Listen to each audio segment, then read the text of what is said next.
So guys, सबसे पहले तो happy new year from the first Friday night SmackDown of 2025 जो हो रही थी फुटप्रिंट सेनर इन फीनिक्स एरिजोना से वो अब फाइनली एंड हो चुकी है।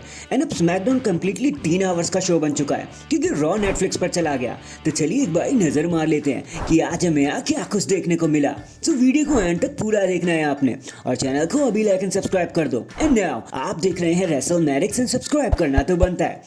तो शो की धमाकेदार स्टार्टिंग होती है दी अमेरिकन नाइटमेयर कोडी रोड से, जो क्लाउडस पॉप लेकर रिंग के अंदर आ जाते हैं और वो कहते हैं कि बताओ Phoenix what you want to talk about. देखो मैं जानता हूँ हम सब सिर्फ एक ही चीज़ के बारे में बात करना चाहते हैं।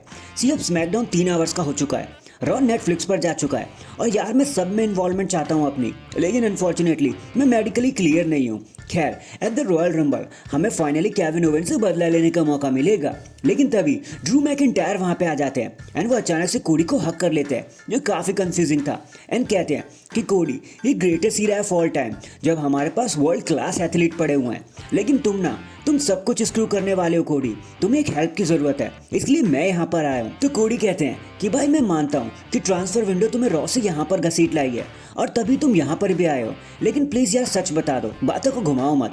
तो ड्रू मैकिंटायर कहते हैं मैं कुछ नहीं घुमा रहा हूँ, मैंने तुम्हें सच ही बोल रहा हूँ। देखो यार, जिसके बाद वो रिंग एप्रन पर चले जाते हैं और कहते हैं कि कोडी तुम पीछे तो देख लिया करो भाई, कितना ज़्यादा नज़रअंदाज करोगे चीज़ों को। जिसके बाद एक बार फिर से केविन ओवेंस कोडी पर अटैक कर देते हैं, दोनों एक दूसरे की जान लेने की कोशिश करते हैं, लेकिन एक बार फिर से ऑफिशियल्स आकर इन सभी को सेपरेट कर देते हैं। नेक्स्ट हमें नाइट का सबसे पहला मैच देखने को मिलता है बिटवीन शिनसुके नाकामुरा एंड एंड्राडे सियान एल्मास। अब मैच तो ये ठीक ठाक ही था, लेकिन एज एक्सपेक्टेड नाकामुरा मैच को जीत जाते हैं, जिसके बाद एले नाइट तुरंत आकर उन पर अटैक करके उन्हें रिंग से खदेड़ते हुए कहते हैं कि भाई वन वे और दी अनदर मैं अपना टाइटल 2025 में तुमसे वापस ले ही लूंगा। फिर कुछ बैक स्टेज टॉकिंग सेशन के बाद हमें द मिचिन एंड पाइपर के बीच में एक मैच देखने को मिलता है। चेल्सी ग्रीन भी यहाँ पर इस मैच को मॉनिटर कर रही होती है। बताने का कुछ खास नहीं है क्योंकि सरप्राइजिंगली आज मिचिन मैच को जीत जाती है। नेक्स्ट हमें पॉल हेमन देखने को मिलते हैं और वो खुद को इंट्रोड्यूस करते हुए कहते हैं कि मेरा नाम पॉल हेमन है और सी नेक्स्ट वीक अब हमें पता लग ही जाएगा कि हमारा असली ट्राइबल चीफ कौन है। रोमन ने सोलो को ट्रेन किया ताकि फ्यूचर में वो बड़े बन सके, लेकिन अब तो फ्यूचर कुछ और ही कह रहा है। देखो पिछले साल रेसलमेनिया में रोमन का ध्यान सेथ रॉलिंस के ऊपर चला गया तो कोडी रोड्स ने उसका फायदा उठा लिया, जहां पर सोलो सिकोवा ने उस उलफ वाला को चोरी कर लिया, जिसके बाद उसने हम सभी को एलिमिनेट कर दिया और अपनी एक अलग से ब्लड लाइन बना ली। लेकिन इतना सुनते ही सोलो सिकोवा एंड कंपनी वहां पर आ जाते हैं और सोलो कहते हैं कि भाई देख, जब मैं और रोमन लड़ेंगे ना तो मैं चाहता हूँ पॉल तुम उस उलफ वाला को अपने पास रखना, क्योंकि अगर मैं जीत गया तो सब मुझे एक्नॉलेज करेंगे और अगर मैं हार गया तो मैं रोमन को एक्नॉलेज करूंगा। लेकिन अनफॉर्चुनेटली ऐसा कुछ भी नहीं होने वाला, जिसके बाद उन्हें एक हाईली बू मिलने लगता है। जिसके बाद हमें टैग टीम चैंपियनशिप मैच भी देखने को मिलता है between DIY versus the more city machine gun, जहां बताने के लिए स्पेशली कुछ भी नहीं है क्योंकि प्रीटी डेडली इस मैच में टिंगल करने आ जाते हैं और इस मैच को नो कॉन्टेस्ट की कंडीशन में यहीं पर एंड करवा देते हैं। फिर बैक स्टेज में हमें Cody Rhodes and Nick Aldous देखने को मिलते हैं, जब निक एल्डिस पूछते हैं कि भाई कोडी तुम ठीक तो हो ना, तुम्हें चोट तो नहीं लगी? तो कोडी कहते हैं भाई मैं बिल्कुल ठीक हूँ। तो निक कहते हैं कि देखो कोडी आराम कर लो भाई, कहीं ऐसा ना हो कि तुम रॉयल रंबल तक जा ही ना पाओ, केविन ओवेंस से क्या ही लड़ोगे। तो कोडी कहते हैं thanks for the concern, but तुम एक अच्छे बॉस हो और मैं एक अच्छा चैंपियन। ये एक हिस्टोरिक वीकेंड है तो मैं घर पे बैठकर इसे मिस नहीं करना चाहूंगा, और अगर ड्रू मैकिंटायर को स्मैकडाउन पर आना है तो तुम्हें उसे जल्दी से वेलकम कर लेना चाहिए। नेक्स्ट हमें एक वुमेन्स चैंपियनशिप मैच देखने को मिलता है between Naomi and Nia Jax. अब यार मैच तो ये खैर जैसे था वैसे ही था, नाया जैक्स एक बार फिर से मैच जीतकर अपने टाइटल को रिटेन कर लेती हैं, लेकिन तभी बियांका ब्लेयर का इसमें इन्वॉल्वमेंट हो जाता है। एंड एक तरफ नाया जैक्स ने टिफनी का ब्रीफ केस खाया तो दूसरी तरफ बियांका ब्लेयर उन पर KOD लगा देती है और बस इसी का फायदा उठाते हुए टिफनी अपना कैश इन कर देती है एंड देन एक प्रीटियस मून शॉट लगाकर 1 2 3 टिफनी स्ट्रैटन बन जाती हैं, फाइनली एक न्यू वुमेन्स चैंपियन, जो देखने में काफी ज्यादा मजेदार था। एंड फाइनली ये सारी चीजें लीड करती है हमें हमारे मेन इवेंट की तरफ, जहां होता है एक टैग टीम मैच। हमें देखने को मिलता है ब्लड लाइन लड़ रही होती है the Usos and Sami Zayn से।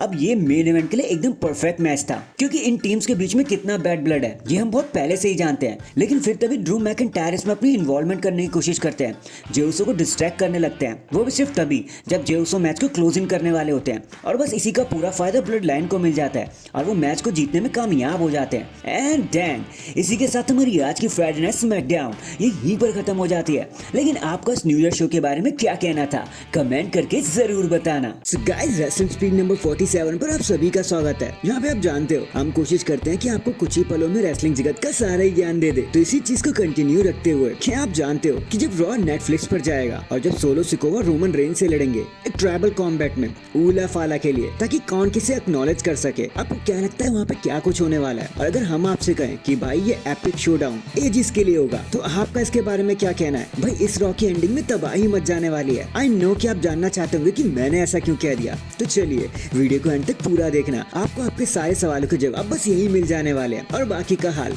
इंट्रो के उस पर। एंड नाउ आप देख रहे हैं रेसलमैनिक्स, सब्सक्राइब करना तो बनता है। तो गाइस चलो सबसे पहले तो आपको ये पता ही लग गया होगा कि जनवरी 9 2025 में हमें देखने को मिलेगा Monday night raw from Netflix. यहाँ पे नई थीम सॉन्ग होने वाली है, कुछ नए मैचेस होने वाले हैं, सीएम पंक सेथ रॉलिंस से लड़ने वाले हैं और भी बहुत सारी बड़ी बड़ी चीजें डब्ल्यूडब्ल्यू ने यहाँ के लिए अनाउंस कर दी है। लेकिन हमारी नजर सिर्फ एक मैच पर रहेगी, वो है Roman Reigns versus solo Sikoa के मैच पर, जहाँ पर हमें पता चल जाएगा कि हमारा असली ट्राइबल चीफ कौन है, हमें किसे एक्नॉलेज करना पड़ेगा। तो भाई आप यही सोच रहे होंगे ना कि इन दी एंड तो रोमन रेंस को ही जीतना है। तो ना भैया, सब कुछ इतनी आसानी से थोड़ी ना होता है। रोमन रेंस को मेहनत करनी पड़ेगी, क्योंकि हमारा ऐसा मानना है कि मैच के एंड होते होते ये टोटल केओस में बदल जाएगा। देखो हम बताते हैं क्यों। सबसे पहले तो आप ये समझ लो कि ये ट्राइबल कॉम्बैट मैच है, मतलब वही नो डिस्क्वालिफिकेशन मैच। तो यहाँ पर कोई भी आ सकता है, और कोई भी का मतलब कोई भी। तो ऐसा कैसे हो जाएगा कि सोलो सिकोवा हारने वाले हों और ब्लड लाइन वहां पर ना आए? और ऐसा भी कैसे हो जाएगा कि अगर रोमन रेंस हारने वाले हो और सैमी ज़ेन, जे उसो और जिमी उसो ना आए? तो भाई ऐसा जरूर होने वाला है। मैच के एंडिंग आते आते तक सब लोग एक दूसरे के पीछे पड़ जाने वाले हैं। और ये भी हो सकता है कि इस चीज में ड्रू मैकिंटायर, सेथ रॉलिंस और पंक भी ऐड हो जाए, ताकि और ज्यादा हाइप अप हो जाए, ताकि शो के एंड होते होते लोग पागल हो जाएं, रिंग पूरी स्टार से भर जाए। एक तरफ जो रोमन रेंस को फॉलो कर रहे होंगे और दूसरी तरफ जो सोलो सिकोवा को फॉलो कर रहे होंगे। और आप जानते हो कैसे ड्रू मैकिंटायर ने कसम खा रखी है कि भाई हम रोमन को सपोर्ट नहीं करने वाले, हम उनको ट्राइबल चीफ नहीं बनने देंगे। तो आप ये मान सकते हो कि मैच के एंड होते होते चाहे रिजल्ट कुछ भी हो, भाई Drew McIntyre, Seth Rollins, CM Punk, Jimmy Uso, Jey Uso, Sami Zayn, नई वाली ब्लड लाइन, सबके सब इसमें इंक्लूड हो जाने वाले हैं। भाई तबाही मच जाने वाली है। और आप देखना शो के एंड में ऐसा भी हो सकता है कि अगर सोलो जीते तो सोलो की टीम वाले उन्हें कंधे पे चढ़ा लेंगे, और अगर रोमन जीते तो रोमन की टीम वाले उन्हें कंधे पे चढ़ा लेंगे, ताकि एक एपिक एंडिंग मिल सके मंडे नाइट रॉ को। वैसे आपका इन सब चीजों के बारे में क्या कहना है? आप क्या देखना चाहोगे जब रॉ नेटफ्लिक्स एंड होगा? कमेंट करके जरूर बताना। तो गाइस हुआ कुछ यूं कि जब कोडी रोड्स ने केविन ओवेंस को एक कंट्रोवर्शियल फैशन में हरा दिया, अपने टाइटल को रिटेन कर लिया, तो कोडी ने सोचा क्यों ना न्यूयॉर्क की ऑडियंस के साथ थोड़ी बात कर ली जाए, जितने भी फैंस वहां पर आए हुए थे। लेकिन इससे पहले कि वो हाय हेलो से ज्यादा कुछ कहते, केविन ओवेंस ने अपनी फ्रस्ट्रेशन निकालते हुए उन पर एक बार फिर से अटैक कर दिया एंड एक बैन रिवर्स पाइल ड्राइवर लगा दिया, जो उन्होंने रेंडी ऑर्टन को मारा था। जिसके तुरंत बाद कोडी रोड्स एकदम से नम पड़ जाते हैं एंड उन्हें हॉस्पिटलाइज करना पड़ता है। जिसके बाद केविन ओवेंस कोडी के ऊपर चढ़ जाते हैं, टाइटल को सेलिब्रेट करने लगते हैं। लेकिन बात तो तब बढ़ गई जब गोरिल्ला पोजीशन पर ट्रिपल एच आ गए और वो आते ही केविन ओवेंस को धक्का मुक्की करने लगे। दोनों के बीच में छोटी मोटी हाथापाई हो गई। वो तो ऑफिशियल्स बीच में आ गए, वरना हमें triple H and Kevin Owens के बीच में एक मैच ही देखने को मिल जाता। जिसका मतलब साफ है ट्रिपल एच एक बार फिर से केविन ओवेंस को सस्पेंड करने वाले हैं। उन्होंने जो भी एक्शन किया उसके लिए, क्योंकि वो बिल्कुल भी टॉलरेबल नहीं है। बाकी कोडी को भी चेकअप किया जा रहा है, होप वो आगे ठीक होंगे, उनको टाइटल रिलिंक्विश नहीं करना पड़ेगा। जिसका मतलब ये भी है कि केविन वर्सेस कोडी की सागा अभी तो खत्म नहीं हुई। बाकी आप इसके ऊपर क्या कहना चाहोगे? कमेंट करके जरूर बताना। एंड अगर चैनल पर नए हैं तो चैनल को अभी लाइक एंड सब्सक्राइब कर दो। बाकी मैं मिलता हूँ आपसे किसी और अपडेट के साथ। अब तक के लिए अपना ख्याल रखें और खुश रहें।